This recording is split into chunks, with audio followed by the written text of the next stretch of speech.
आज सबसे पहले तो आप सभी लोग का हार्दिक अभिनंदन करते हैं। कल आजसू पार्टी के केंद्रीय सभा की बैठक धनबाद के पटिंदा कुटकी में आयोजित हुई और केंद्रीय सभा में मुख्य रूप से पार्टी का ये सर्वोच्च बॉडी है। केंद्रीय समिति से ऊपर वाली बॉडी को, जिसको हम लोग केंद्रीय सभा कहते हैं, इस बैठक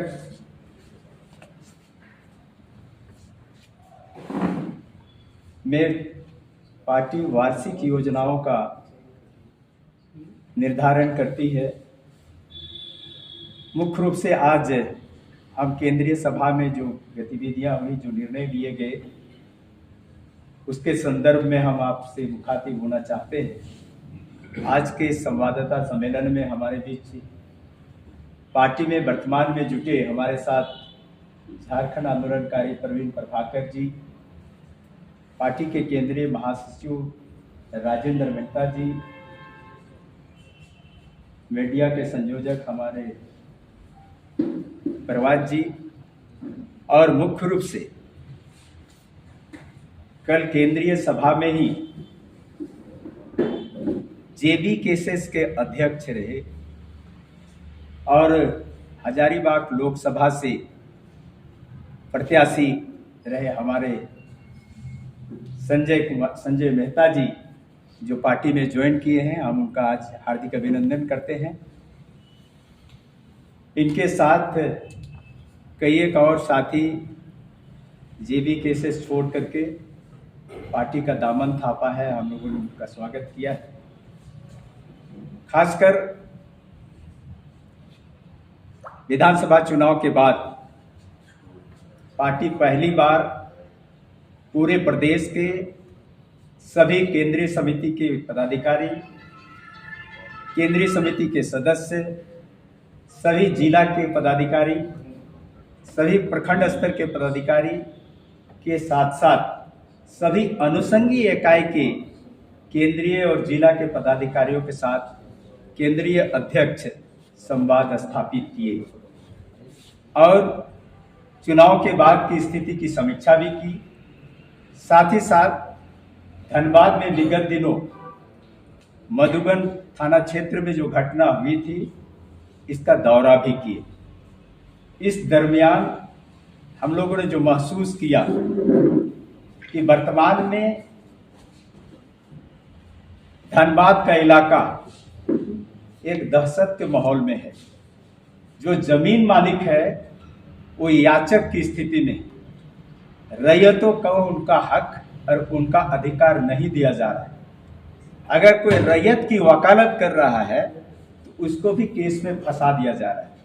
हमारे सांसद महोदय रैयतों की आवाज को लेकर के बीसीसीएल के मैनेजमेंट के समक्ष बातों को रखी थी। रैयत की बात को दरकिनार करके आपराधिक तत्वों को संरक्षण देकर प्रशासन वहां पर जबरदस्ती उनके हक को लूटने का काम कर रही थी, जो वहां एक घटना के रूप में दिखाई पड़ा। हम लोगों ने कल केंद्रीय अध्यक्ष, सांसद महोदय और विधायक जी कल वहां के सभी पीड़ित परिवारों के साथ मुलाकात किए, घटनास्थल का निरीक्षण किए और स्पष्ट रूप से कल के केंद्रीय सभा में इस बात का तय किया गया कि अब झारखंड में एक नए सिरे से लड़ाई लड़ी जाएगी। जो विस्थापित है उनके हक की आवाज को बुलंद किया जाएगा। पार्टी ने स्पष्ट रूप से कल केंद्रीय सभा में निर्णय लिया कि पार्टी का हम ग्राम स्तर तक विस्तार करेंगे। हर गांव की आवाज, हर गांव में संगठन का विस्तार हम 3 महीने के अंदर ये सुनिश्चित करेंगे, उसका भी निर्णय लिया गया। पार्टी झारखंड के जनमानस के साथ, झारखंड के हितों के साथ कोई अहित हो, हम उसके खिलाफ मुखर होकर के सड़क से लेकर सदन तक एक मुख्य विपक्षी की भूमिका अदा करेंगे। पार्टी ने स्पष्ट रूप से तय किया है कि इस केंद्रीय महासभा के माध्यम से एक एक कार्यकर्ता के अंदर में हम ऊर्जा भरने का काम किए हैं और स्पष्ट करते हैं कि पार्टी झारखंड के मान सम्मान और स्वाभिमान के साथ कभी भी समझौता नहीं करेगा। हम हर स्तर पर मुखर तरीके से हम संघर्ष करने के लिए तैयार हैं। हम निश्चित तौर पर आज हमारे बीच में संजय मेहता जी जो JDKSS के अध्यक्ष रहे और हजारीबाग से चुनाव लड़े हैं, करीब 1.5 लाख से ज़्यादा मत प्राप्त किए। हम उनकी बात को भी सुनना चाहेंगे क्योंकि वो पार्टी के नेतृत्व और पार्टी के प्रति आस्था व्यक्त करते हुए पार्टी में सम्मिलित हुए हैं। कल ही हम उनका स्वागत किए, हम उनका भी बात सुनना चाहेंगे। पूर्व में एक दूसरे संगठन में था, झारखंडी भाषा खतियान संघर्ष समिति से मेरा संबंध था और वह संगठन जब राजनीतिक दल का स्वरूप नहीं प्रदान हुआ था उसको, उसी दौरान मैंने हजारीबाग लोकसभा से चुनाव लड़ा था और लगभग 1,58,000 मत मिले थे। परिस्थितियां कुछ ऐसी बनी कि जिन उम्मीदों के साथ, जिन सपनों के साथ इस पूरे आंदोलन की बुनियाद रखी गई थी, धीरे धीरे वह एक सिंडिकेट में तब्दील हो गया। और मैंने अपने इस्तीफे के दौरान भी इस बात को कहा था कि वो पूरे तरीके से लोकतांत्रिक मर्यादा, लोकतांत्रिक मूल्यों और सिद्धांतों के विपरीत सिर्फ और सिर्फ आक्रोश की बुनियाद पर कार्य करने की कोशिश कर रहे हैं, जिसकी लोकतंत्र में बहुत ज़्यादा स्वीकार्यता नहीं है। इस कारण मैंने अपना इस्तीफा दे दिया था। इस्तीफे के पश्चात हमने झारखंड बचाओ क्रांति सेना समिति संगठन का निर्माण किया था और वह संगठन कोई राजनीतिक दल अभी नहीं हुआ था, वो सिर्फ एक संगठन था। और इस बार के चुनाव में 16 प्रत्याशी मैदान में थे और वो सभी हमारे अब सदस्य होंगे आजसू पार्टी के। कुछ लोगों ने दामन थामा है, कुछ लोग धीरे धीरे आएंगे, कुछ लोग अभी कुंभ के मेले में गए हैं। तो सवाल ये होगा आप लोगों का कि आपने आजसू पार्टी का दामन क्यों थामा? क्योंकि मेरे राजनीति के केंद्र में, आंदोलन के केंद्र में झारखंड, झारखंडियत, स्थानीयता, विस्थापन, पुनर्वास, नियोजन, यही मुद्दे थे। और झारखंड निर्माण की परिकल्पना को पूर्ण करने में, उसको मूर्त रूप देने में, उसको साकार करने में आजसू पार्टी की एक महत्वपूर्ण भूमिका रही है। आजसू पार्टी झारखंड के मूल भावनाओं का प्रतिनिधित्व करती है। और जब मैंने पूरे झारखंड के राजनीति के केंद्र में टटोलने की एक कोशिश की तो मुझे ये लगा कि सत्ता से बेहतर रास्ता है कि संघर्ष का रास्ता चुना जाए। लोग ये कह सकते हैं कि फिर आपने दिसोम गुरु का रास्ता क्यों नहीं चुना? मैं ये कहना चाहता हूँ कि आजसू पार्टी के पूरे नेतृत्वकर्ताओं की फौज को आप देखेंगे, उनके नेतृत्वकर्ताओं को देखेंगे, तो मैं ये गौर करता हूँ कि वहाँ पर यूथ को, युवाओं को प्राथमिकता दी जाती है। और उसके नेता माननीय सुदेश कुमार महतो जी भी एक युवा है, इसलिए हमने आजसू पार्टी का दामन थामा है। आप मीडिया बंधुओं को कोई सवाल है तो मैं लेना चाहता हूँ। जयराम महतो की पार्टी में थे आप जी, तो क्या किस तरह से आपको लगा कि नहीं वहाँ का रास्ता सही नहीं है, अलग हो गए पहले भी आप? मैं स्पष्ट करना चाहता हूँ, यही एक क्लैरिटी पूरे झारखंड के अंदर नहीं आ रही है। बार बार कहा जाता है कि संजय मेहता पार्टी में थे। संजय मेहता पार्टी में नहीं थे। संजय मेहता झारखंडी भाषा खतियान संघर्ष समिति में थे। संजय मेहता झारखंड लोकतांत्रिक क्रांतिकारी मोर्चा में नहीं थे। अगर संजय मेहता झारखंड लोकतांत्रिक क्रांतिकारी मोर्चा में होते तो लोकसभा में वो झारखंड लोकतांत्रिक क्रांतिकारी मोर्चा के प्रत्याशी होते। वो एक निर्दलीय प्रत्याशी थे और तमाम प्रत्याशी निर्दलीय थे। तो जब वो राजनीतिक दल का स्वरूप लिया उस वक्त में उसका हिस्सा था ही नहीं, उस संगठन का हिस्सा था जो मैं स्वीकार कर रहा हूँ कि झारखंडी भाषा खतियान संघर्ष समिति का मैं सदस्य था। आज की तारीख में वो पूरे तरीके से व्यक्ति केंद्रित, आत्ममुग्धित और पूरे तरीके से डेमोक्रेसी की मूल्यों को तार तार करके सिर्फ आक्रोश की बुनियाद पर काम करने की कोशिश की जा रही है। जो मुझे ऐसा लगता है कि अगर लोकतंत्र में आप आस्था रखते हैं तो आपको ये बेहद ज़रूरी है कि लोकतांत्रिक मूल्यों और सिद्धांतों के आधार पर आप काम करें। इसलिए मैंने अपना वहाँ इस्तीफा सौंप दिया था। आपके साथ कई साथी इस्तीफा दिए थे, उनमें से कौन कौन उसमें थे जो नाराज चल रहे थे उस पार्टी से? नहीं, कई लोगों ने इस्तीफा दिया, कुछ लोगों ने दूसरे राजनीतिक दलों का दामन थामा। मैं उन नाम को नहीं लेना चाहूँगा, लेकिन जो हमारे साथी थे, जो हमारे साथ आए थे, जो हमारे साथ चुनाव लड़े, उन लोगों ने आजसू पार्टी का दामन थामा है। ये जो सिंडिकेट शब्द आपने इस्तेमाल किया, जी, सिंडिकेट कैसे आप बता रहे हैं? अगर आज की तारीख में अगर कोई एक पुलिस इंक्वायरी बैठ जाती है कि जिस तरीके से उस राजनीतिक दल के द्वारा काम किया जा रहा है, तो अगर कोई भी ऐसा एक इंक्वायरी बैठता है तो इस बात की मैं पूरी प्रामाणिकता के साथ, पूरे फैक्ट के साथ, तथ्यों के साथ इस बात को कह सकता हूं कि आज की तारीख में ये बात साबित हो जाएगी कि जिन कंपनियों के दरवाजे पर जाकर के धरना और दस्तक दिया गया, उसके बाद उन्हीं कंपनियों से ये लोग जाकर के सेट हो जा रहे हैं और उन लोगों के मांग को वहीं पर तिलांजलि दे रहे हैं, उसकी हत्या कर रहे हैं। और आपने देखा कि एक प्रकरण भी सामने आया कुछ दिनों पहले। एक और सवाल, आपने तो ये जिक्र किया कि 1,58,000 मुझे लोकसभा चुनाव में मिले। आपको लगता है कि जब आप विधानसभा चुनाव अपनी आइडेंटिटी के साथ गए तो कुछ 100 वोट, मुझे लगता है 800 के करीब आपको वोट आए, आपको लगता है ये जो फ्लक्चुएशन है, कहाँ करीबन 1.5 लाख, कहाँ करीबन 1,000 मिली, ये आपको क्या लगता है? इसको इस रूप में समझने की जरूरत है कि जब चुनाव बेहद नजदीक था तब ऐसी कुछ परिस्थितियां जन्म ली और पर्याप्त वक्त नहीं होने के कारण जब आप देखेंगे कि 1,58,000 वोट के पृष्ठभूमि में जाएंगे तो उसमें 2 साल की पूरी प्रैक्टिस थी जनता के बीच जाने का। जब मैं विधानसभा चुनाव में गया तो वो 15-20 दिनों का वक्त था, तो इसमें बहुत ज़्यादा फर्क था।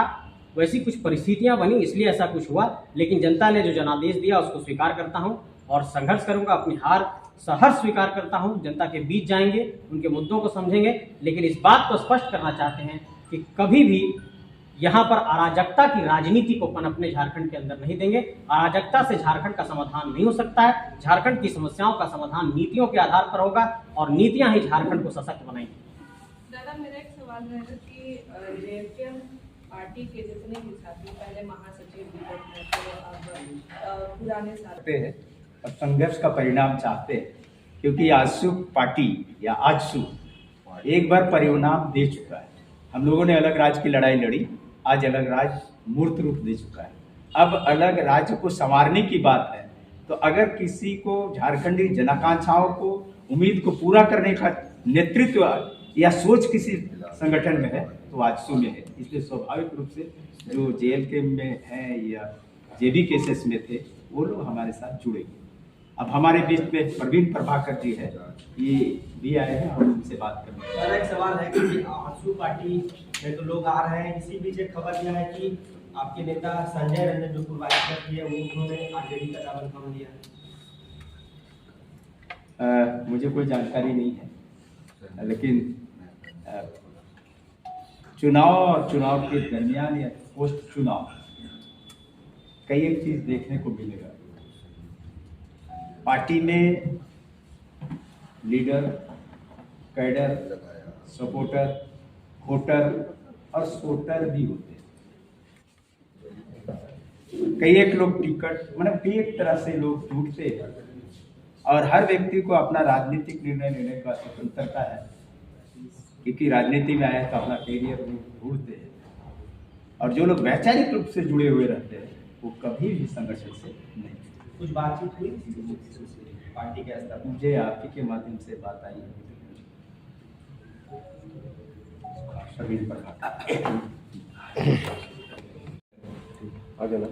कल जो केंद्रीय सभा की बैठक हुई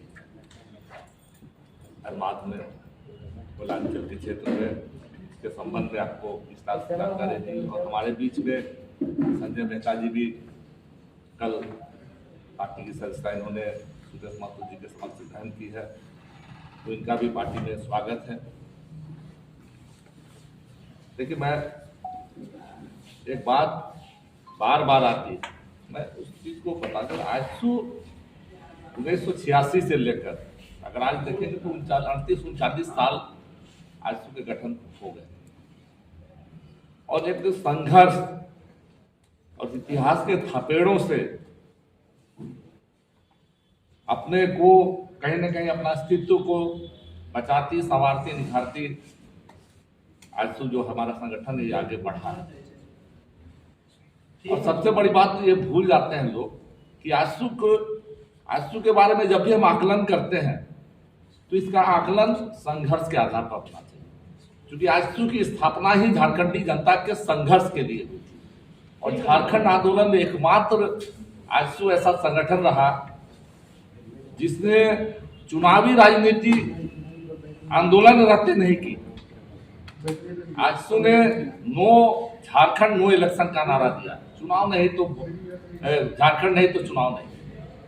और मैं थोड़ा सा बैकग्राउंड में फिर से थोड़ा सा बताना चाहूंगा कि अगर इतिहास में पहली वार्ता हुई और झारखंड को एक समस्या के रूप में केंद्र सरकार ने स्वीकार किया तो 1986 में आजसू के गठन के बाद 1989 तक जो आजसू का एग्रेसिव मूवमेंट रहा, उग्र आंदोलन रहा, उसके बाद 1989 में आपको याद होगा कि राजीव गांधी जी की सरकार थी, बूटा सिंह गृह मंत्री थे, उन्होंने आजसू को वार्ता के टेबल पर आमंत्रित किया।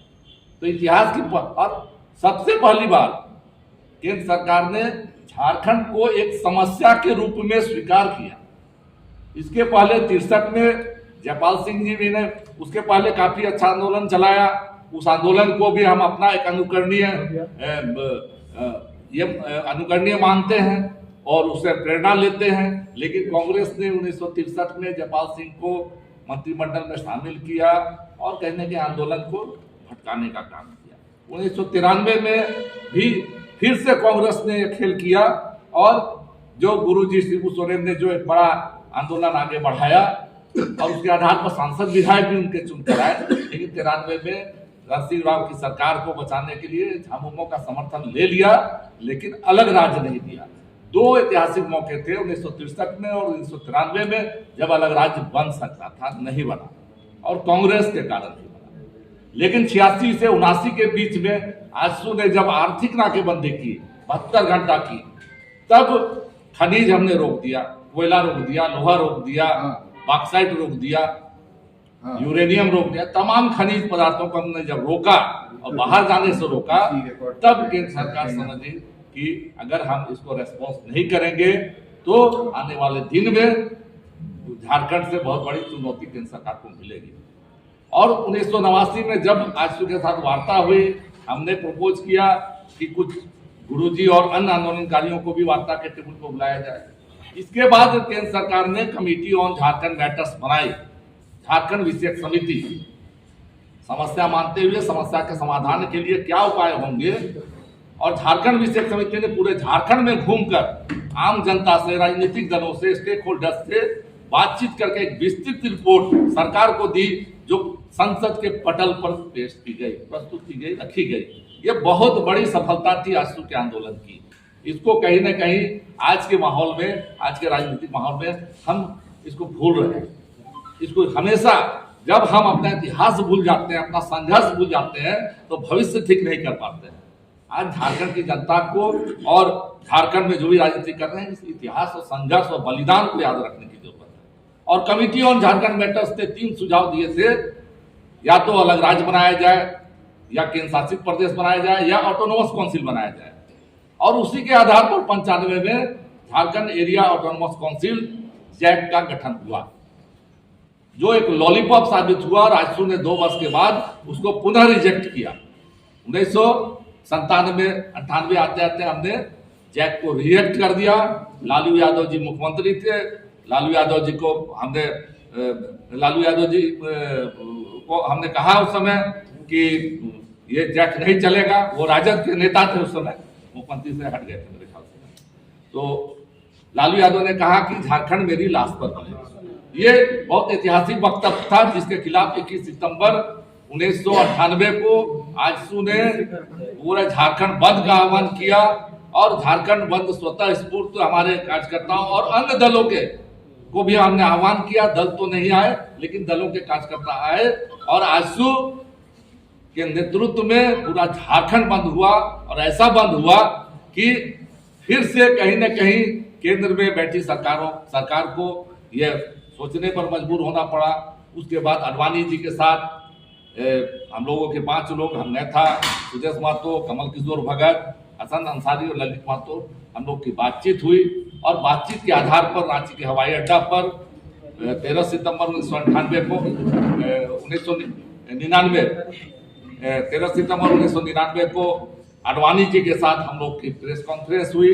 प्रेस कॉन्फ्रेंस में आजसू ने अलग राज्य और इसका नाम वनांचल की बजाय झारखंड रखने के बात रखी अडवाणी जी के सामने, जिसे अडवाणी जी ने प्रेस के सामने इस बात को स्वीकार किया कि हमको झारखंड नाम से परहेज नहीं है, भारतीय जनता पार्टी को झारखंड नाम से परहेज नहीं है। और उसी आजसू और आडवाणी जी के बीच जो बातचीत हुई उसके आधार पर केंद्र सरकार ने अटल जी प्रधानमंत्री जब बने अगले चुनाव के बाद और आडवाणी जी ने मिलकर अलग राज्य के संबंध में विधेयक लाने का काम किया। तो ये 3 फेज बहुत महत्वपूर्ण है। जब पहले फेज के आंदोलन के बाद कमेटी वार्ता हुई, उसके बाद कमेटी ऑन झारखंड मैटर्स बना, तीसरा फेज हुआ जब जैक बना, और चौथा फेज ये आजसू के 14 साल के संघर्ष में चौथा फेज हुआ जब अटल आडवाणी जी के साथ बातचीत के बाद केंद्र सरकार ने अलग राज्य देने की घोषणा की और इसका नाम झारखंड रखना स्वीकार किया। ये आजसू की बहुत बड़ी देन थी। एक समझौता विहीन संघर्ष आजसू ने किया, एक चुनावी राजनीति से हटकर। हम कभी चुनावी मटेरियल बनकर नहीं आए थे, हम कभी सांसद विधायक मंत्री मुख्यमंत्री मटेरियल बनकर नहीं आए थे, हम संघर्ष का मटेरियल बन के आए थे। और हमारे खिलाफ शूट एट साइट की बात होती थी। जब हम आंदोलन पर उतरते थे तो बिहार सरकार शूट एट साइट की बात करती थी, मतलब हमको उग्रवादी मटेरियल बिहार सरकार मानती थी। हमको सांसद और झारखंडी जनता का आंदोलनकारी नहीं मानते, उग्रवादी मटेरियल माना जाता था। तो ये और उस संघर्ष के बीच में हम लड़कर आए हैं और झारखंड बनाया है। आजसू अगर देन है तो आजसू के कार्यकर्ताओं की, तमाम शहीदों की और झारखंडी जनता का जो संघर्ष रहा है उसकी झारखंड देन है। और उसके बाद आज आजसू आपके सामने खड़ा है। हम फिर से अपने संघर्ष के लिए कल की केंद्रीय सभा में हम लोगों ने फिर से एक निर्णय लिया है, उसकी तैयारी शुरू की है। और खासकर जो विस्थापित हैं, झारखंड एक बहुत खनन का बहुत बड़ा क्षेत्र रहा है, चाहे कोयला हो, लोहा हो, बॉक्साइट हो, और इसका मुद्दा अभी आजादी के पहले से ये चलता रहा। विस्थापितों का मुद्दा, विस्थापितों को कहीं ना कहीं जमीन ले लिया जाता है और जमीन लेने के बाद उनको भीख मांगने की स्थिति में छोड़ दिया जाता है। और जब वो हक मानते हैं तो उनको कहीं ना कहीं अपराधी साबित करने की कोशिश की जाती है। आज हमारे सांसद गिरिडीह सांसद जगन्नाथ चौधरी जब विस्थापितों के साथ खड़े हुए, रैयतों के साथ खड़े हुए, तो वहां बीसीसीएल प्रबंधन और जिला प्रशासन और पुलिस ने मिलकर उनके खिलाफ भी यही साजिश रखी कि जो लड़ने गया है उसी के ऊपर दोष बढ़ने का काम करो। आजसू पार्टी अब चुप बैठने वाली नहीं है। हम बीसीसीएल प्रबंधन को भी चेतावनी देना चाहते हैं, झारखंड की सरकार और जिला प्रशासन को भी चेतावनी देना चाहते हैं कि अगर रैयतों के हक में निर्णय नहीं लिए गए तो आजसू पार्टी अपने हक अधिकार के आंदोलन को आगे बढ़ाने का काम करेगी।